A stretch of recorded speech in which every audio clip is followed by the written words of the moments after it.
We are in the room called the Foundation Room. This is a room where Saint Eugene de Mazenod and his first companions lived. And it was here where the congregation of the Missionary Oblates of Mary Immaculate was founded 200 years ago.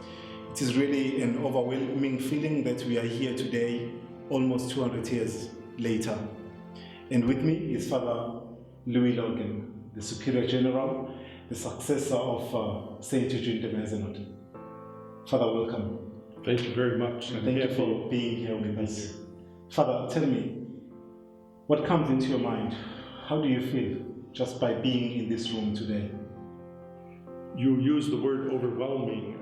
That's a good word. You were overwhelmed. I feel overwhelmed to come to this holy place. It's a holy place for Oblates. And in this room, I right away feel I'm in touch with Eugene de Mazenod and Tempier and the First Companions. I feel a deep sense of joy that our beginnings were here in a humble environment. The beginnings were challenging and difficult, but they came together for this amazing project for God. So it's a wonderful experience to be in this room. And you're talking about the project. When they came together, these young men, they were very young, and together they worked on that beautiful document that we call the Supplica, where they asked for authorization to the authorities of the church in Aix-en-Provence to begin this community. And it's been 200 years ago when they first composed that document. What does this mean to you, the 200 years anniversary? It's a great call to live what they began, I think, to be faithful to the vision that they handed on to us. And when I come here and remember our anniversary, we're going back, yes, to Aix-en-Provence, and we touch that spirit of family, of community. We come into contact with their desire to be holy, to live a virtuous life, and how they wanted to rebuild the church and preach the gospel to the poor, to the young people, to the prisoners.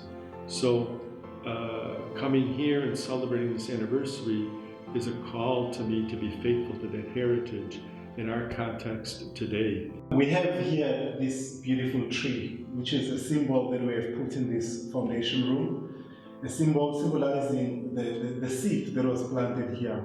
And it has become a tree that gives shade all over the world. Oblates are today in about 67 countries. So really coming to Aix is coming to experience and to be in touch with the roots.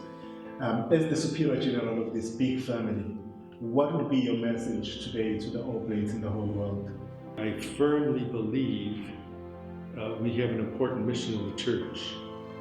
I believe, not with pride, but with humility, that our charism is very special. Our simplicity, our availability, our approachability, our capacity to speak the language of the people bring us so close to the people. And going around the congregation, I have seen that everywhere.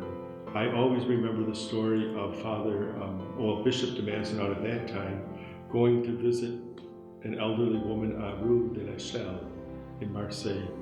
And he writes afterward, the woman was so overjoyed to think the bishop would bring her the sacraments. And he writes, I was more overjoyed to see her joy at receiving me and receiving the Lord. Yeah, I think our closeness to the poor, I'm sure, comes from the heart of Eugene de Mazenod. And that is what we're called to live today. Not only the closeness to the poor, but also the holiness of life that he wanted us, that he himself struggled to live and wanted us to be, in the name of God, be saints. Let us return to these roots, not to stay there with nostalgia, to look at old pictures and say how nice, but to look forward to our society today, our world.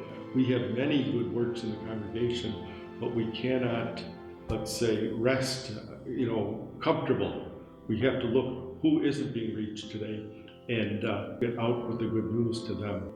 The church needs us and continues to to need us. And in that regard, I would say to the congregation, please work for vocations. We can be so involved in our work that we don't have time to invite, young men to think of our lives. And sometimes we don't even believe, there's anyone interested in joining us. So we have to continually invite new members to join us so that the poor will hear the gospel preached to them. Thank you very much. It is indeed a moment of great renewal, a moment of joy, and a moment of gratitude. And we are indeed grateful. Happy feast to everyone. Happy anniversary.